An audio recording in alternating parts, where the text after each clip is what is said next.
সরকার সারা দেশে প্রায় ৫০০-রই অধিক এজেন্ট নিয়োগ দিয়েছে ভূমি সেবার জন্য। এই যে নামজারি করবেন, একটা খতিয়ানের অ্যাপ্লিকেশন করবেন, আপনি নিজে পারেন না, এই এজেন্টের মাধ্যমে নির্দিষ্ট পরিমাণ ফি দিয়ে আপনি সেবাটা নিতে পারবেন। তবে পৌরসভা এবং সিটি কর্পোরেশনের ক্ষেত্রে যে ফিটা এটা একটু ভিন্ন। তো চলুন আজকের এই ভিডিওর মাধ্যমে আমরা দেখি যে যারা আসলে আমরা যেটা বলবো যে অনলাইন ভিত্তিক কাজ করতে পারেন না, ভূমি সেবা নিতে চান, তাদের জন্য সারা বাংলাদেশে যেভাবে বিভিন্ন সার্ভিস সেন্টার আছে মোবাইল কোম্পানিগুলোর, এই রকম ভূমি সেবায় এজেন্ট নিয়োগ দিয়েছে সরকার। এখন আপনি যদি এজেন্ট হতে চান, এই রিলেটেড তাদের পরিপত্র জারি করা আছে যে কি কি লাগবে, কত ফুটের দোকান লাগবে, কি কি শিক্ষকতা যোগ্যতা লাগবে। তো সেই জিনিসগুলো নিয়ে আমরা একটা পৃথক ভিডিও করব।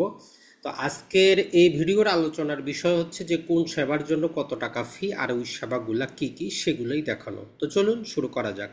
আপনারা দেখতেছেন সাতকাহন, সাথে আছি হোস্ট আজিমউদ্দিন। তো বন্ধুরা, সর্বপ্রথমেই যে সেবাটা আপনারা দেখতে পারতেছেন এক নম্বরে, সেটা হচ্ছে যে ভূমি উন্নয়ন কর এবং ভূমি সেবা প্রদানের জন্য নিবন্ধনের প্রক্রিয়া সম্পন্নকরণ। আপনার যে জাতীয় পরিচয়পত্র আছে এবং আপনার নামে যদি একটা মোবাইল নাম্বার থাকে, এইটা দিয়েই আপনার নামে কি করতে হবে, আপনার নামে যে সম্পত্তিটা আছে সেইটার খাজনা দেওয়ার জন্য ওইটার কিন্তু রেজিস্ট্রেশন করার প্রয়োজন পড়ে। তো এটার জন্য সার্ভিস চার্জ তারা সর্বোচ্চ যেটা দিয়েছে সেটা হচ্ছে যে 50 টাকা। তো মোটামুটি খারাপ না, 50 টাকা যদি আমরা বলি, যারাই পারেন না এই কাজটা করে দেন, কোনো সমস্যা নেই, আপনি করাইতে পারেন। তবে অবশ্যই অবশ্যই আপনার এনআইডি এবং আপনার মোবাইল নাম্বার নিয়ে যাবেন। ২ নম্বরে যেটা, সেটা হচ্ছে যে ইউনিয়ন ভূমি অফিসের অনুমোদনের পর ভূমি উন্নয়ন কর জমা বা আপত্তি থাকলে আপত্তি দায়ের। ভূমি উন্নয়ন অফিসের অনুমোদনের পর মানে আপনার নামে আইডিটা যখন আপনি খুললেন, সেখানে যখন খতিয়ানটা আপলোড করলেন, তারপরে যখন হোল্ডিং নাম্বারটা সমস্ত কিছু দিয়ে অনলাইনে আপনার খাজনা পরিমাণটা দেখা গেল, অথবা যদি সেখানে আপনার খাজনাতে কোনো আপত্তি থাকে, তাহলে সেই রিলেটেড কোনো প্রকার আপনার আপত্তি জানানোর জন্য 20 টাকা। এরপরে সেটা হচ্ছে করদাতাকে দাখিলার প্রিন্ট কপি সরবরাহ করা, অর্থাৎ যে খাজনাটা দেওয়া হইলো আপনার যদি সেটার প্রিন্ট কপি প্রয়োজন পড়ে 20 টাকা নিতে পারবে। এরপরের সেবা যেটা ৪ নম্বরে, নামজারি মামলা দায়ের, অনলাইনে আবেদন পূরণ ও কাগজাদি আপলোড এবং দাখিলা। আপলোডের জন্য স্ক্রিনকৃত পৃষ্ঠার সংখ্যা 20-এর অধিক হলে অতিরিক্ত প্রতি পৃষ্ঠার জন্য 3 টাকা। মূল কথাটা হচ্ছে নামজারি করার জন্য আমাদেরকে কি করতে হয়, বিভিন্ন প্রকার দলিল দস্তাবেজ স্ক্রিন করে সেখানে আপলোড করতে হয়।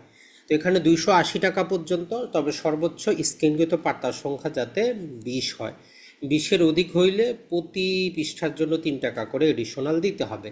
তো মোটামুটি অন অ্যাভারেজ 500 টাকা দিয়ে নর্মালি হয়। তো এখানে 280 টাকা দেওয়া হয়েছে এজেন্টদেরকে, মোটামুটি খারাপ না, ভালোই।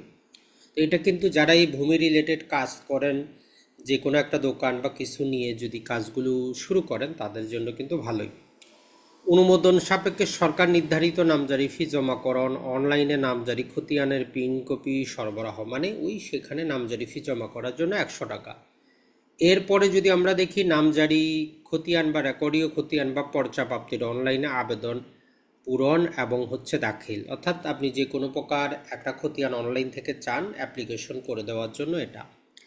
নকশার মাধ্যমে খাস জমির অবস্থান, নকশার মাধ্যমে কৃষি জমির অবস্থান প্রদর্শন বন্দোবস্তের আবেদন দাখিল 120 টাকা। কবুলিয়ত ফর্ম পূরণ এবং সহকারী কমিশনার ভূমি বরাবর দাখিল 80 টাকা। অর্পিত সম্পত্তির লিজ নবায়ন এবং আবেদন ফর্ম পূরণ 120 টাকা। পরিত্যক্ত সম্পত্তির লিজ ও ভাড়া পূরণের দাখিল 120 টাকা। এর পাশাপাশি সায়রাত মহল লিজ সংক্রান্ত আবেদন পূরণ দাখিল, লিজ মানি বাবদ অর্থ প্রদান 120 টাকা। মৌজা ম্যাপ নকশার আবেদন প্রস্তুত দাখিল ও ফি জমা, নকশা ম্যাপ সংগ্রহ বিতরণ 120 টাকা। বিভিন্ন প্রকারের মিসকেস আবেদন প্রস্তুত, কাগজাদি আপলোড এবং দাখিল 120 টাকা। তো এরপরে যেটা বলতেছে যে দ্বিতীয় বা এর অধিক কপির জন্য, দ্বিতীয় বা এর অধিক কপির জন্য প্রতি কপি 20 টাকা সহায়তাকারী কর্তৃক আদায়যোগ্য হবে, যদি আপনি একাধিক কপি নিতে চান সেটা। তো নির্দিষ্ট ফি এবং চার্জের বিনিময়ে ভূমি সেবার ক্ষেত্রে যদি আপনার কোনো প্রকার তারা বেশি নেয়, তাহলে অবশ্যই 16122 নাম্বারে আপনি কি করতে পারবেন, অভিযোগ জানাইতে পারবেন।